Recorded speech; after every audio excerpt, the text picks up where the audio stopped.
across West African coastline. And it too is good for you. So I thank you so much for it. Let me move on to the business of the day. As he stated, the House got to item 6 on the order paper, which is statements. And at page 4 of the order paper, you can see item 6 statements is there, media review of the budget statement and economic policy of the government of Ghana for the 2026 financial year. The Minister of Finance is available to deliver the statement for and on behalf of His Excellency the President. So the Minister may assume his seat, and I think it's proper for the Majority Leader to usher him in.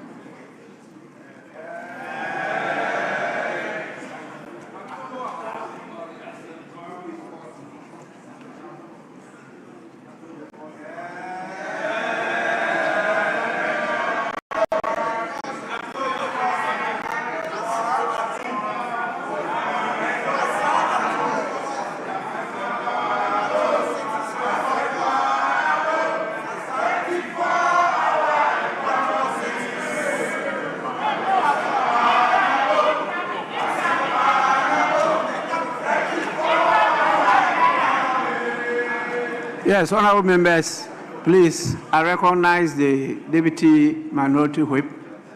He's on his feet. Let me give him the opportunity. Thank you, Mr. Speaker. Mr. Speaker, with the application made by the Majority Leader, he said item 6, statements.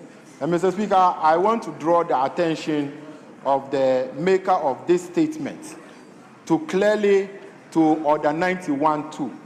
Mr. Speaker, Order 91.2 states that a Minister of State may make a statement of government policy, and the statement shall be limited to facts which are necessary to be made known to the House, and not contain matters that are likely, and must not contain statements that are likely to provoke debate. Mr. Speaker, I'm drawing the Minister's attention because you must limit yourself to 91.2a, that you should limit it to facts. You should not say anything that will provoke debate.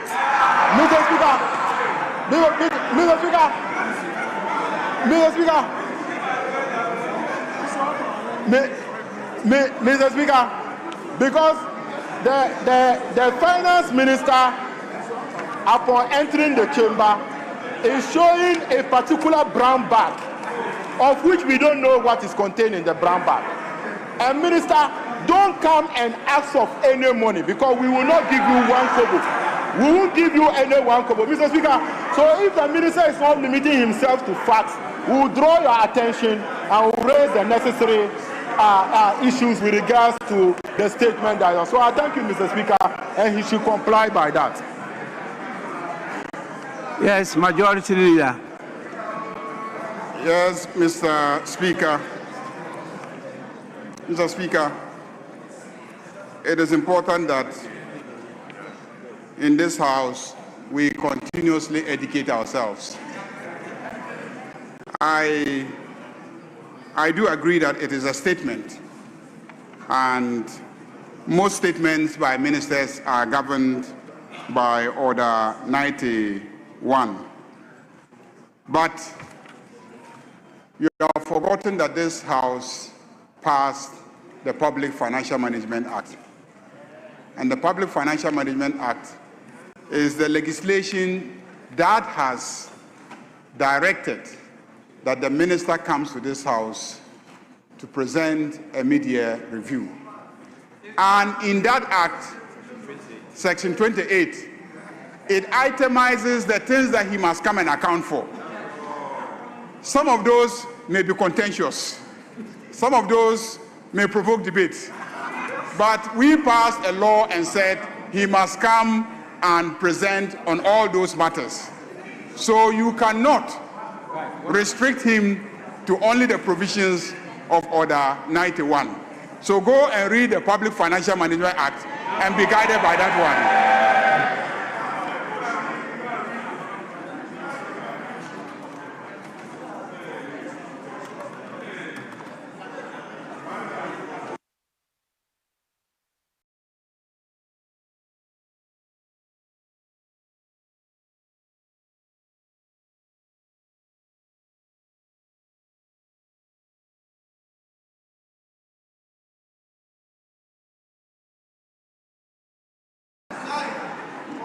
Yes, Minority Leader. Speaker, thank you for the opportunity. Mr. Speaker, we're happy the Finance Minister is here. My main concern is that on the government side, I see a lot of empty seats.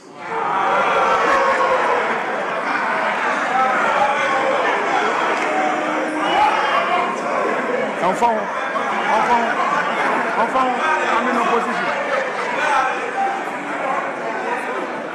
Mr. Speaker,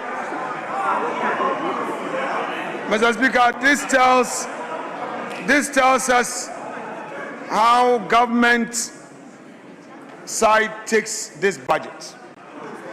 Mr. Speaker, all ministers are supposed to be here. Mr. Speaker, I can count the number of cabinet ministers here. Mr. Speaker, cabinet ministers are supposed to be here and listen to the finance minister. But Mr. Speaker, it's okay. We are here to listen to him.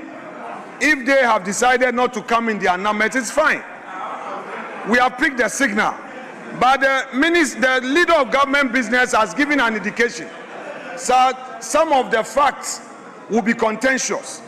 We hope that the finance minister will record and address this house on the matters arising out of the Nkukon Ketenkete, which according to the Greek minister, the beneficiaries are eating the fowl. Like what happened to the confirmed. Mr. Speaker, this is a serious matter we hope you would address.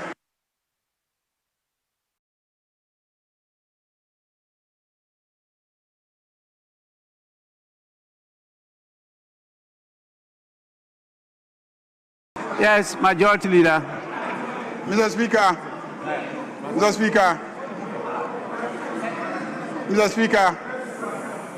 when the Akoko Nketekete project started and they were distributing the day-old chicks, Honorable Afenyomakin failed to take advantage, and so he didn't go for some of the day-old chicks.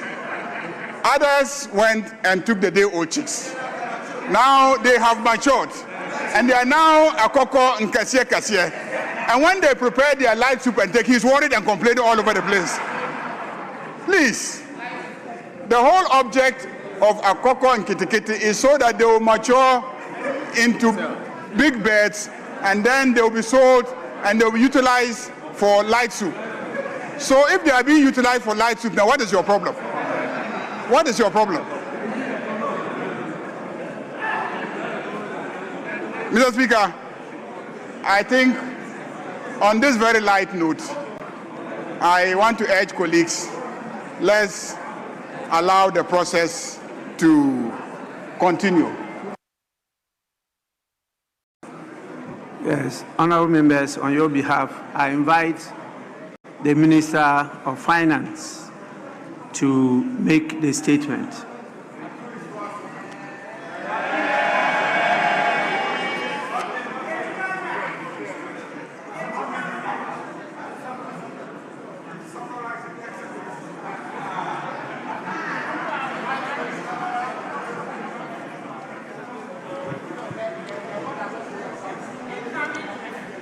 Right Honorable Speaker, on behalf of His Excellency the President, President John Dramani Mahama, I have the humble duty to present the Media Fiscal Policy Review of the 2026 Budget and Economic Policy of Government. Mr. Speaker, before I proceed with this Media Fiscal Policy Review, I wish to acknowledge the devastating floods that struck part of our country last month.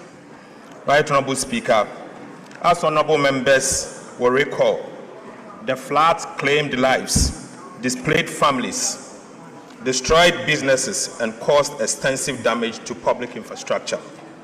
Ghana was not alone.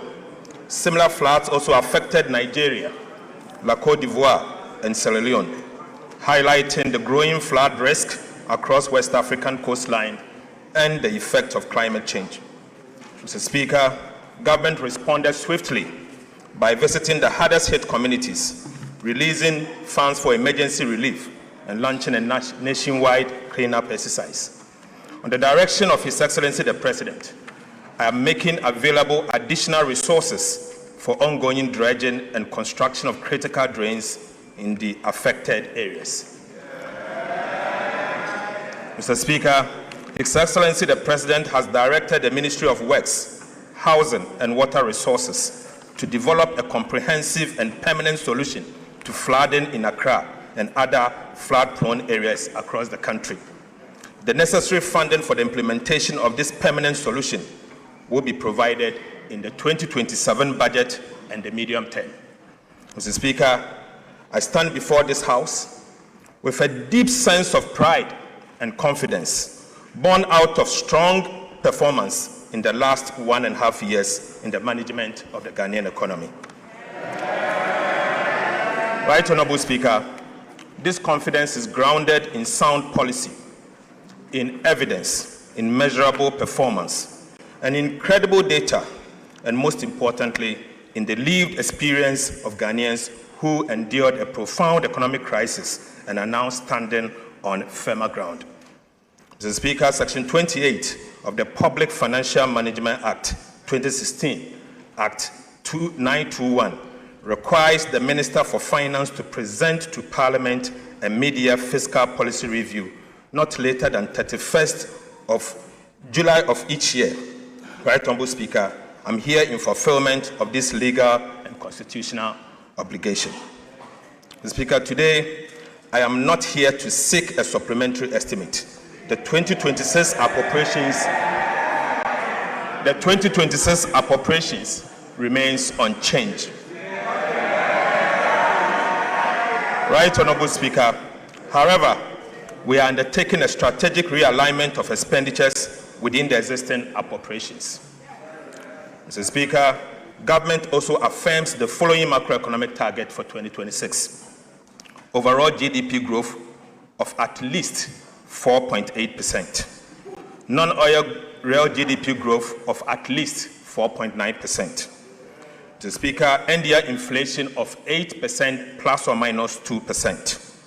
A primary surplus of 1.5% of GDP on commitment basis, and a gross international reserves sufficient to cover not less than 3 months of import. Mr. Speaker, beyond fulfilling a statutory obligation, these statements tell the story of where Ghana stood, where Ghana stands today, and where Ghana is heading. Mr. Speaker, I respectfully request the full text of this mid-year fiscal policy review be captured in the Hansard in its entirety, while I present the highlights to this House. Mr. Speaker, before I present the details of our economic performance, we must briefly recall where we came from. I do so because the lessons of economic history must never be forgotten. Mr. Speaker, when this administration took office, in January 2025, President Mahama inherited an economy on its knees. Right Honorable Speaker, the economic crisis of 2022 was not merely an accident. It was the consequences of a series of wrong policy choices. Choices about reckless spending, choices about excessive and binge borrowing, choices about lack of accountability, and a failure to level with the people of Ghana about the true state of the Ghanaian economy. Mr. Speaker, the consequences of those wrong choices for the Ghanaian people were so severe. The cedi depreciated at levels never seen before, eroding savings, businesses, business capital, and purchasing power of millions of Ghanaians. Inflation exceeded 50%, dramatically increasing the cost of living and placing basic necessities beyond the reach of many people. Real disposable incomes declined sharply. Interest rates surged, making credit expensive for the private sector. Investor confidence collapsed. International reserves fell to extremely low levels. International credit rating agencies downgraded Ghana's sovereign debt to levels never seen in our history. Mr. Speaker, Ghana lost access to the international capital market. The previous government implemented most painful debt restructuring program that imposed crude and painful haircuts on domestic and external bondholders. Financial institutions and individual bondholders also suffered significant losses, with many losing their lifetime of savings. Even pensioners were not spared the burden of crude and painful haircuts under the DDP. The Speaker, and businesses closed or relocated, jobs were lost, and many households that had escaped poverty fell back into hardships. Mr. Speaker, this is an honest account of the economy and the one that His Excellency the President inherited. We recount this event not to dwell on the past, but to remind ourselves of the heavy price of fiscal indiscipline, excessive borrowing, weak accountability, and dishonest economic management. Mr. Speaker, Ghana must never be brought this low again. Right Honorable Speaker. Right Honorable Speaker. These painful experiences must strengthen our collective resolve to safeguard macroeconomic stability and ensure that such a crisis is never repeated. As a nation, we must internalize the true cost of economic mismanagement and commit ourselves to sound economic stewardship. Some lessons cannot simply be taught, they must be lived.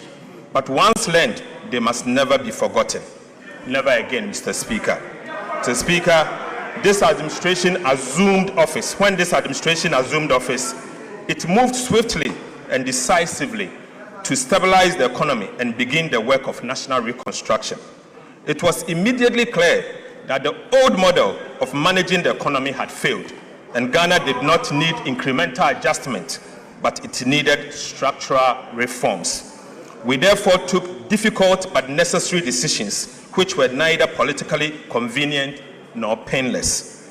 These decisions demanded our collective sacrifice, Mr. Speaker, but they were necessary to restore stability and rebuild confidence. Right Honorable Speaker, the progress Ghana is recording today did not happen by chance. Some have suggested that our recent macroeconomic gains are simply the product of good fortune. Others have attributed the recovery solely to the debt restructuring program or the IMF program inherited in 2025. But Mr. Speaker, I firmly disagree. Our recovery is as a result of superior economic management. Mr. Speaker, for emphasis, I firmly disagree. Ghana's recovery is as a result of superior economic management. Debt restructuring may create fiscal space, but it does not create fiscal discipline.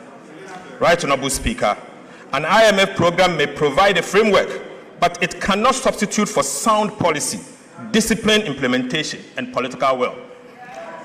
Sustainable economic recovery is built on good policy choices, competent economic management, and disciplined execution, and most importantly, courageous leadership. Mr. Speaker, the evidence before us is overwhelming. Ghana's recovery has been driven by a deliberate program of economic reforms implemented since President Mahama assumed office in January 2025. These reforms have strengthened public financial management, restored fiscal credibility, improved revenue mobilization, reduced fiscal risk, and reinforced macroeconomic stability. The results speak for themselves. Every major macroeconomic indicator has improved significantly. These outcomes are not accidental. They are the product of reforms, discipline, and sound economic management. Mr. Speaker, it is therefore important to place on record the reforms that have delivered this turnaround. Mr. Speaker, the recovery of the Ghanaian economy has been anchored on three key transformational policy reforms. These key transformational reforms are as follows. The first is fiscal correction. The second is the modernization of Ghana's tax regime. And the third is a complementary fiscal policy for inflation targeting and exchange rate stability.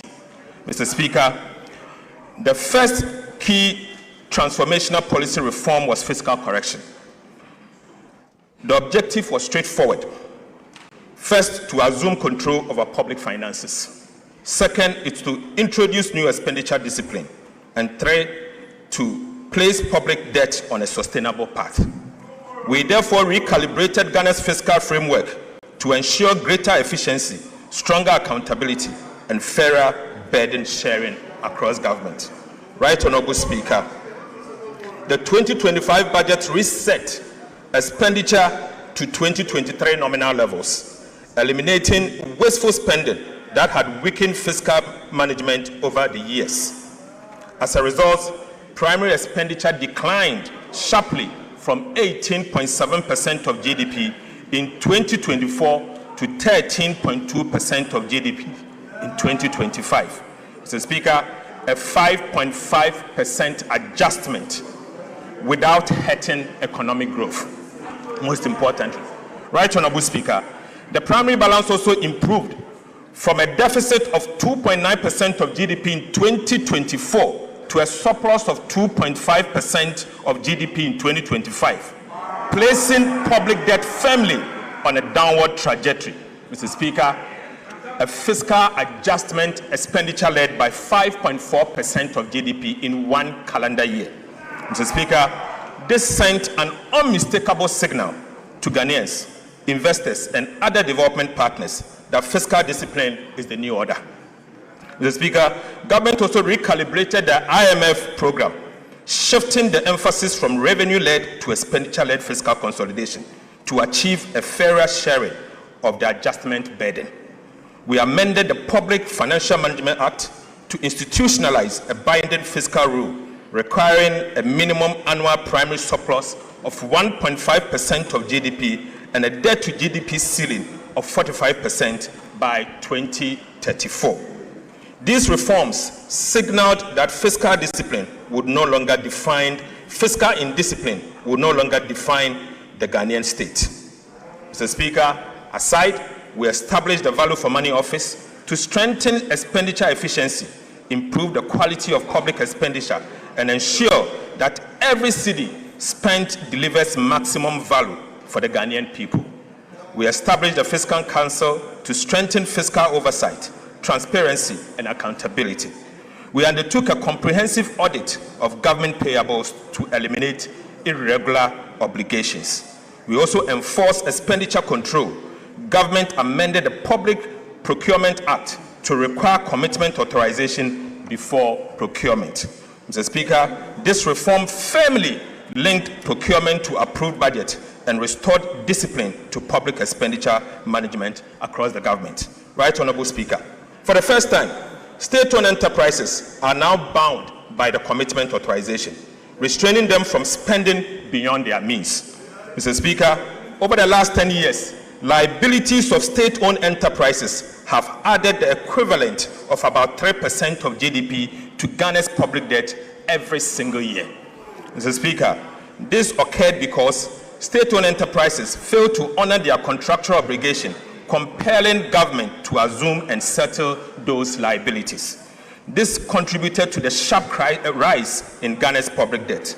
As a result, Mr. Speaker, the resources that would have financed critical infrastructure were used to pay those SOEs' debt. This is part of the reason why Ghana's debt grew unsustainably without the bridges, roads, or hospitals to show for.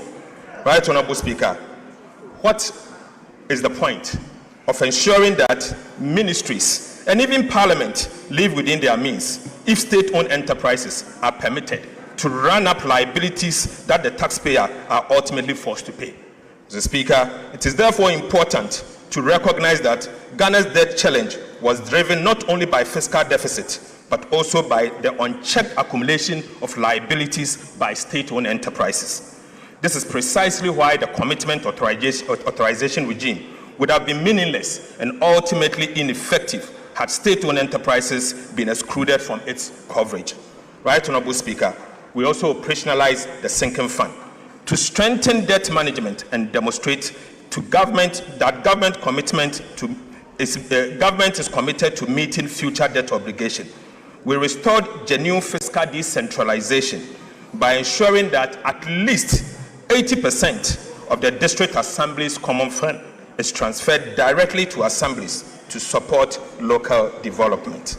Right, Honorable Speaker, we reduced the number of ministers from 123 at its peak to 60 and reduced the number of ministries from 30 to 23 because, Mr. Speaker, because a leaner government is not merely good politics, but it's also a sound fiscal policy.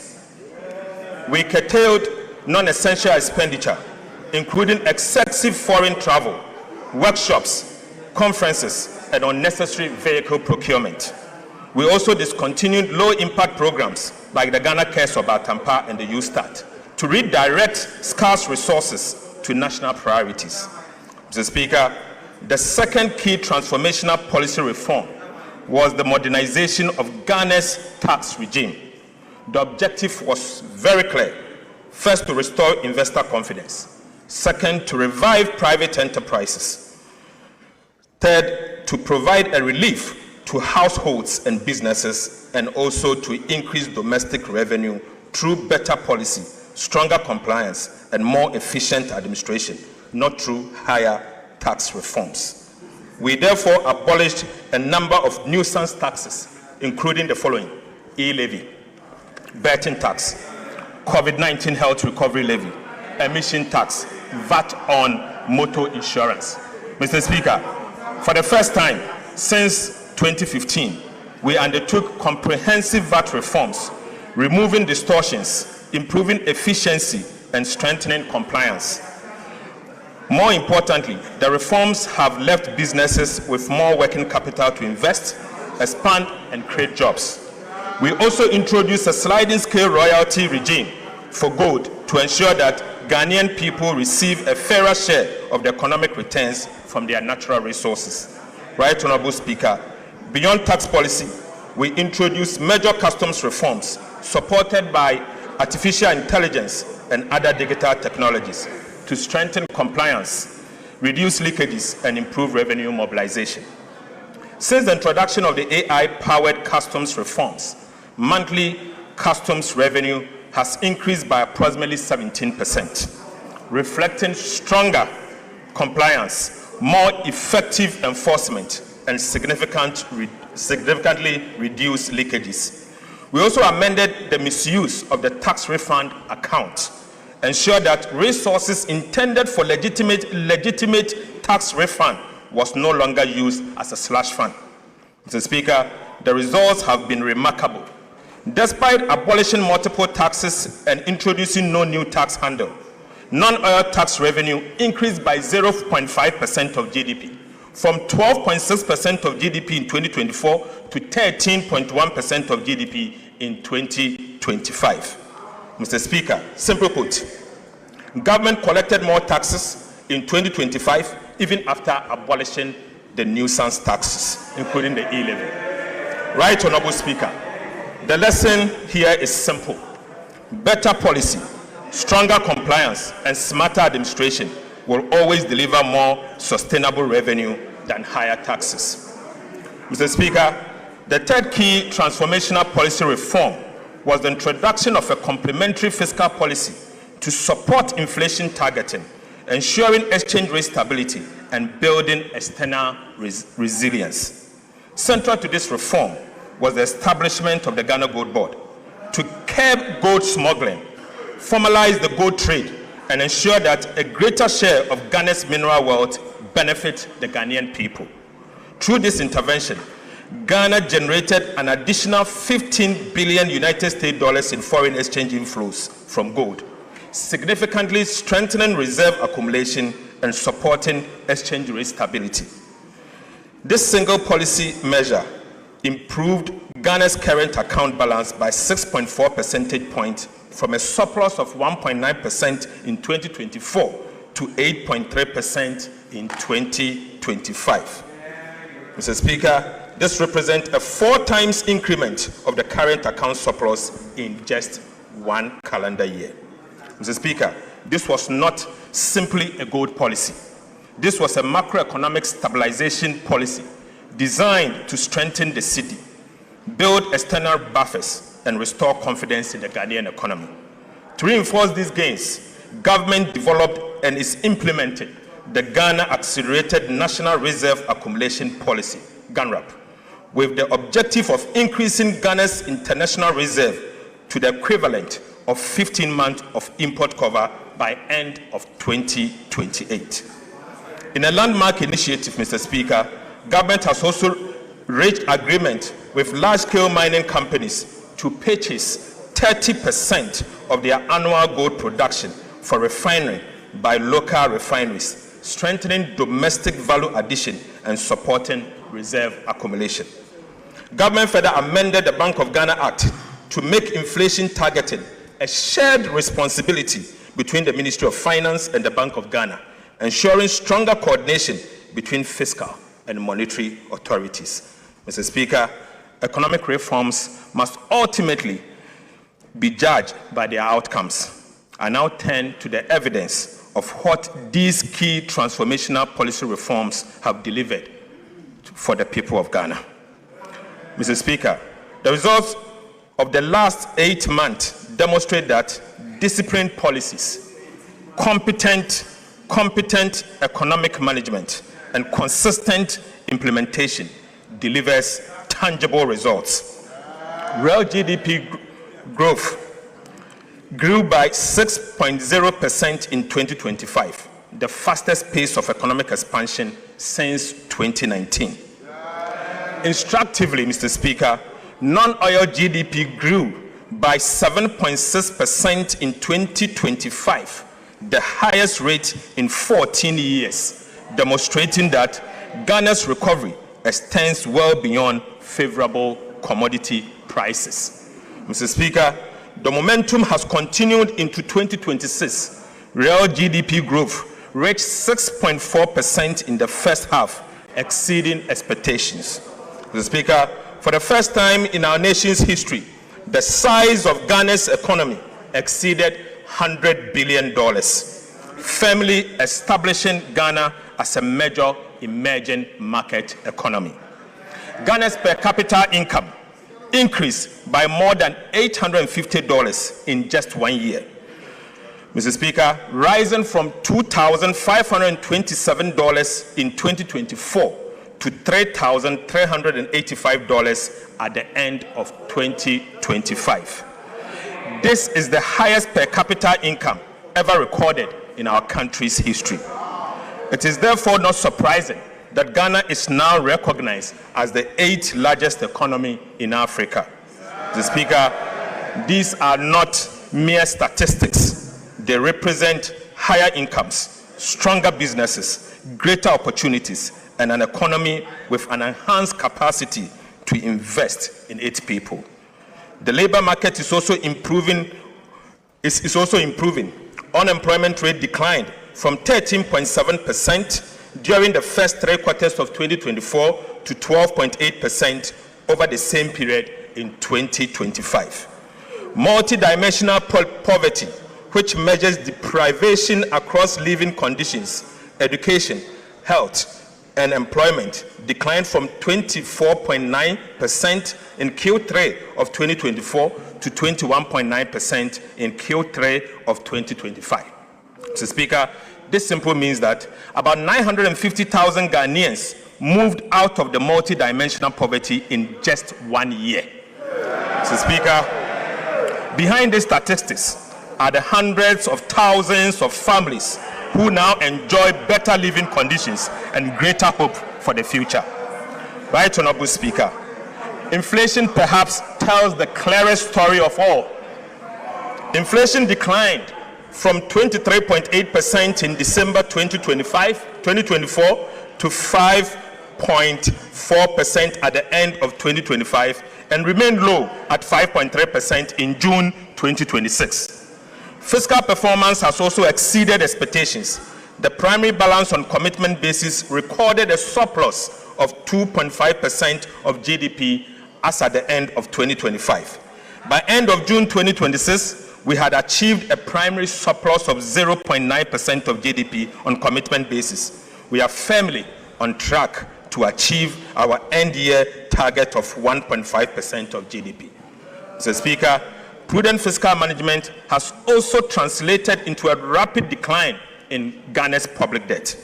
The debt to GDP ratio fell from 61.8% of GDP, 61.8% at the end of 2024 to 44.7% at the end of 2025 and reached 45% by end of June 2026.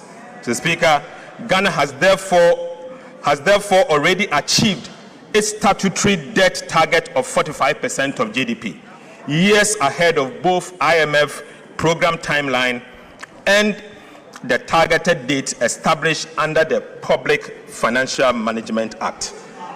Mr. Speaker, debt service is also consuming a far smaller share of government revenue.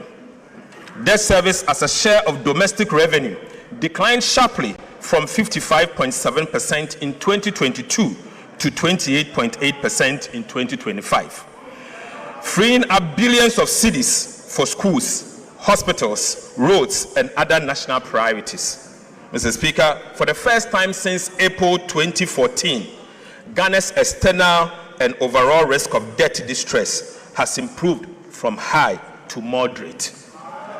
Even more significantly, the joint World Bank IMF debt sustainability analysis has moved Ghana from unsustainable in 2023 to sustainable in 2025, and now for the first time ever to sustainable with room to absorb shocks. Honorable Minister, please, First Deputy Speaker to take the chair.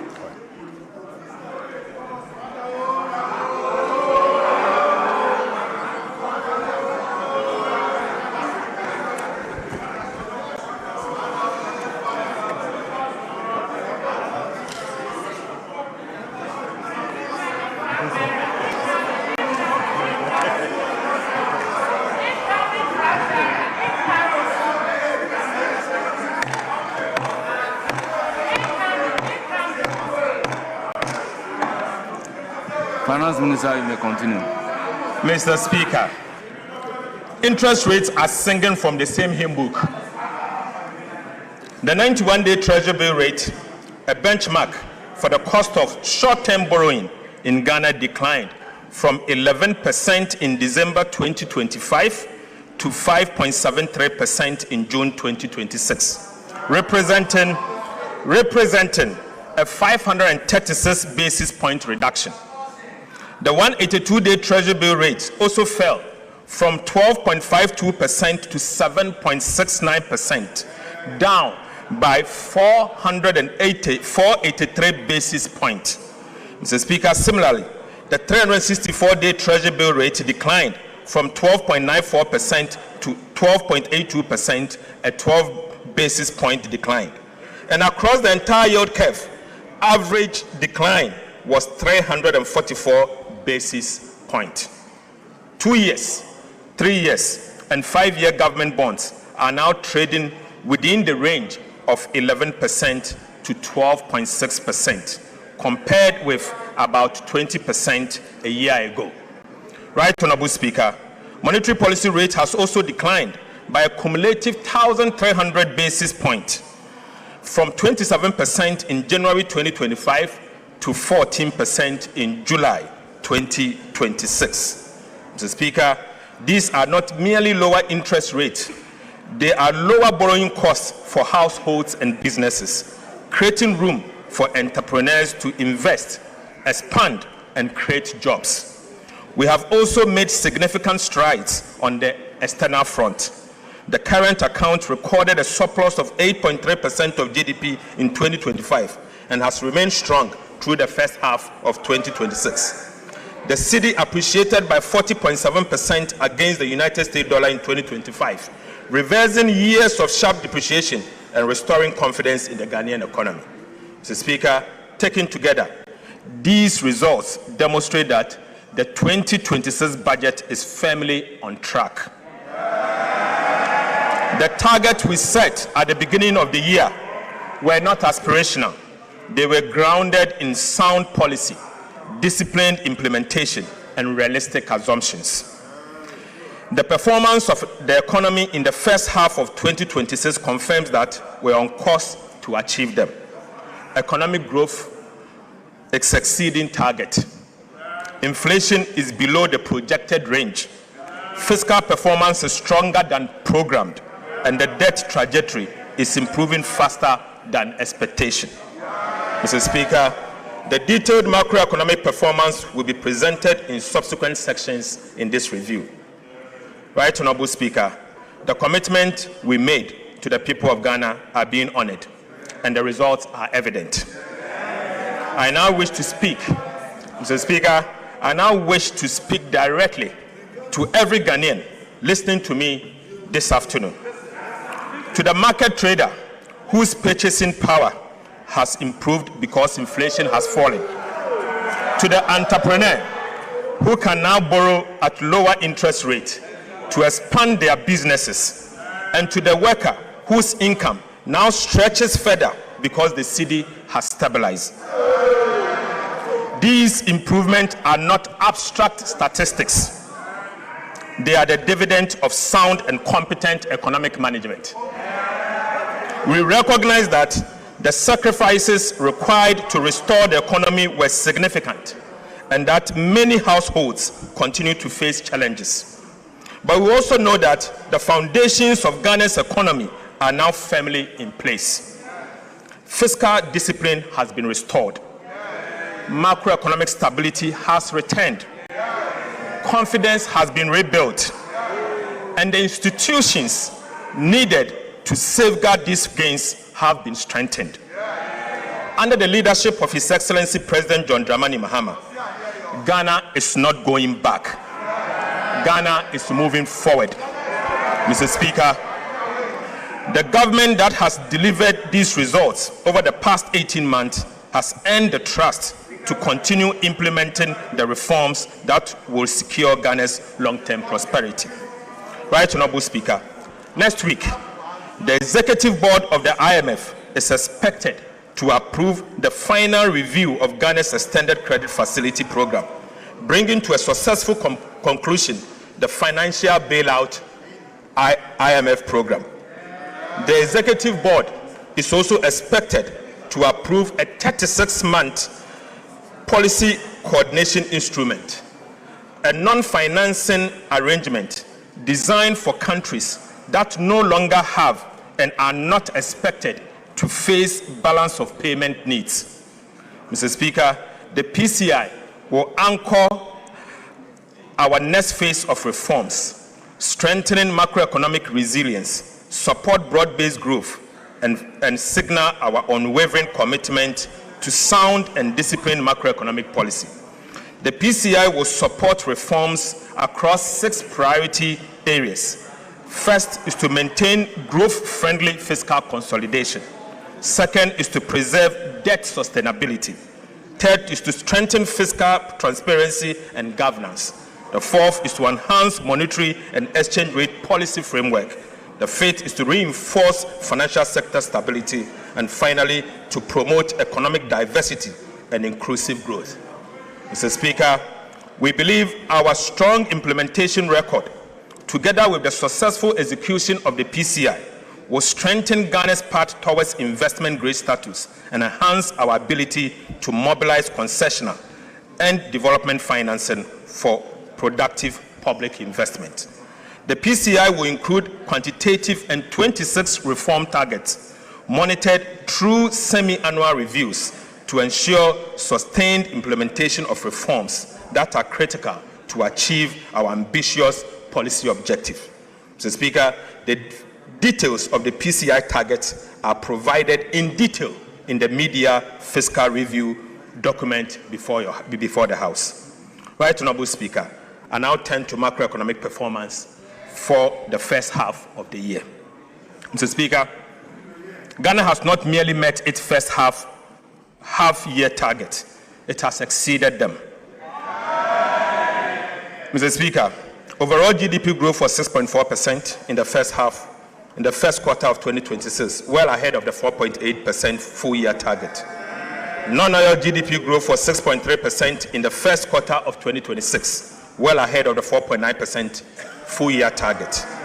Inflation has more than halved, falling from 13.7% in June 2025 to 5.3% by end of June 2026, against a target of 8 plus or minus 1% at the end of the year.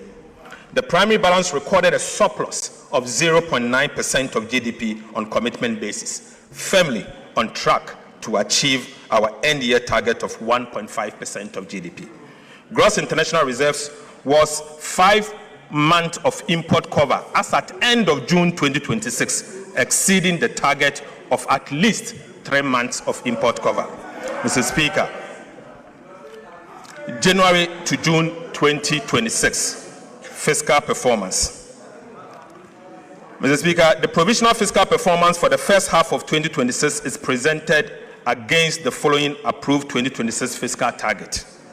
Overall deficit target on commitment basis of 2.2% of GDP, primary surplus of 1.5% of the GDP, overall deficit on cash basis of 4% of GDP, and primary surplus on a cash basis of 0.4% of GDP.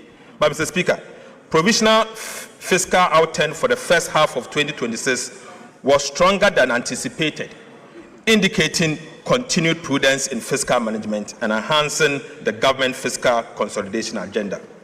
Non-oil tax revenue as at end of June 2026 was 6.4% of GDP compared to a target of 6.5% of GDP.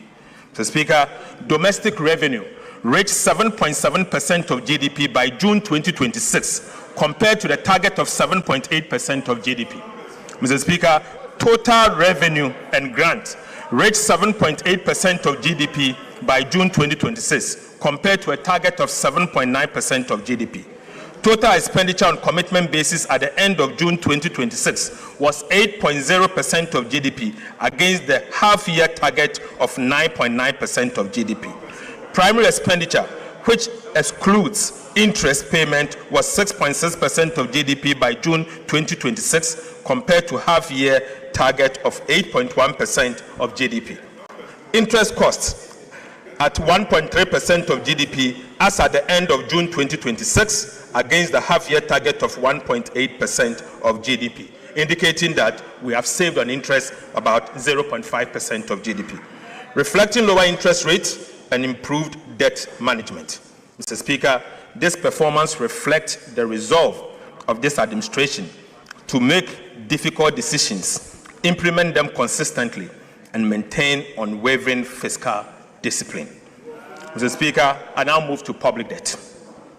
At the end of June 2026, domestic debt accounted for 54.4% of Ghana's total public debt portfolio, while external debt accounted for 45.6%. On the 17th of February 2026, government honored the 6th domestic debt exchange program coupon payment of 10.1 billion on time and in full. Mr. Speaker, the 7th DDEP coupon payment of 10.8 billion cedis falls due on the 18th of August 2026. Let me use this opportunity to assure this House that it will be paid on time and in full. Mr. Speaker, since January 2025, government has paid a total of $2.1 billion in principal and interest to Eurobond holders without placing undue pressure on Ghana's foreign exchange reserves. Right, Honorable Speaker, there was a time when the world doubted us. Today, every payment made on time answers that doubt, assuring bondholders in London, pension funds in New York, and investors at home that our word is our bond. Payment after payment, coupon after coupon, Ghana is proving one thing beyond dispute. We now keep our word. We now keep our word. That is how market confidence is rebuilt, not through speeches, but through repayment. Mr. Speaker, financial markets have delivered their verdict on Ghana's disciplined fiscal policies and prudent debt management. Right, Honorable Speaker, borrowing costs are down by half. In other words, government is borrowing less. That alone has saved us, this country, 4.2 billion cedis in just 6 months. Mr. Speaker, as Treasury bill rates decline, lending rates across the banking sector are also falling, making it cheaper for households, entrepreneurs, and businesses to borrow, invest, and expand, and at the same time, create jobs. Mr. Speaker, Ghana's Eurobond yields have fallen by about 300 basis points since the beginning of the year. This is not just a number. It is the market vote of confidence in our economy and our reforms. 3 years ago, Mr. Speaker, Ghana could not borrow on the international capital market at any price. Today, the market is inviting us back, but we are not in a hurry. We are not in a hurry. Right, Honorable Speaker, 3 years ago, Ghana could not borrow on the international capital market at any price. Today, the market is inviting us back, but I want to assure you, we are not in a hurry. 3 years ago, unsustainable debt defined our crisis. Today, our debt to GDP ratio has fallen to 45% and still declining, ahead of every target. Mr. Speaker, the work is not finished, and the PFM debt rule requires continuous vigilance. But the direction is right, the momentum is real, and the foundation is solid. Solid. Mr. Speaker, Ghana's external debt restructuring, initiated after the sovereign debt default of 2022, is now at its final stage. In just 3.5 years, Ghana has moved from default to credibility, from debt distress to debt sustainability, from market exclusion to a renewed investor confidence. This is an achievement every Ghanaian can be proud of. Mr. Speaker, following the 2022 public debt default, government could not borrow long-term in cedis and relied heavily and solely on treasury bills to finance the budget. Mr. Speaker, Ghana has now overcome what the economists describe as the original sin, which is the inability of a country to borrow over the long term in its own currency. Mr. Speaker, 3 years restriction on new cedi bond issuance introduced as a result of the debt default caused this original sin. Mr. Speaker, in April 2026, Ghana successfully raised $2.7 billion through its first 7-year cedi-denominated bond since the 2022 debt default. This marks an important step in rebuilding the domestic bond market and restoring long-term financing in our own currency. This further demonstrates that Ghana has regained the ability to mobilize long-term financing in its own currency for development. Right, Honorable Speaker, I'm proud to announce that Ghana has now overcome the original sin.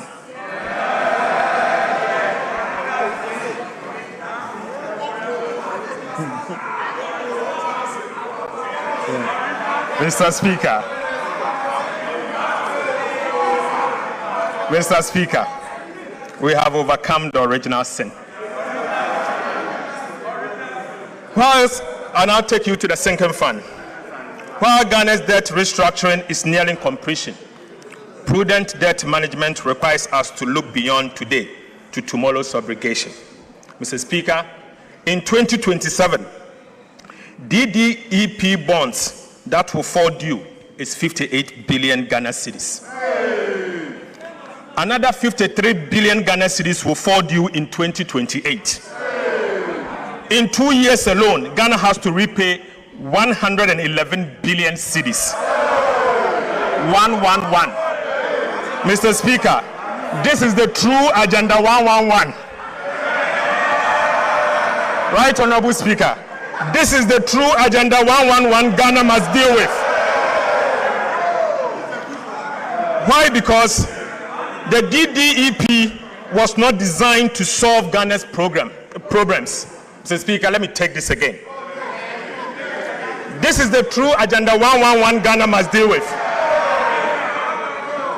Why? Why? Because the domestic debt exchange program was not designed to solve Ghana's debt problems.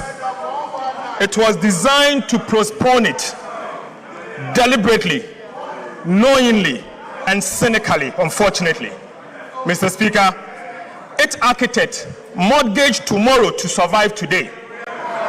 Mr. Speaker, they had a duty to fix the roof. Instead, they moved the leak to another room and declared the house repaired. Right, Honorable Speaker? Meeting obligations of this magnitude requires advanced planning, not last-minute scrambling. This is precisely why this government has strengthened the sinking fund to set aside money to repay future debt obligations that we inherited. Right, Honorable Speaker? Under the 2026-2029 medium-term debt management strategy, we pledge that 7% of non-oil tax revenue, together with proceeds from domestic bond issuance, will go into the sinking fund as a war chest for the 2027 and 2028 maturities. Mr. Speaker, I'm proud to report that today I can report to this House that as at 22nd of July, yesterday, the war chest holds 15.6 billion Ghana cedis. Mr. Speaker, we are on course to accumulate 30 billion cedis in the sinking fund by the end of the year 2026. Right, Honorable Speaker, for your information, this will be enough to repay the 30 billion domestic debt exchange program debt that will fall due in February 2027. Mr. Speaker, brick by brick, city by city, we are building the wall that will meet the wave so that when 2027 and 2028 comes, Ghana will not scramble.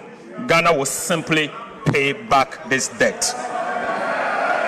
This is the signal the sinking fund sent to investors, credit rating agencies, and the people of Ghana, making it clear that this government plans ahead, honors its commitment, and manages the public finances better. Mr. Speaker, I now take you to the financial sector.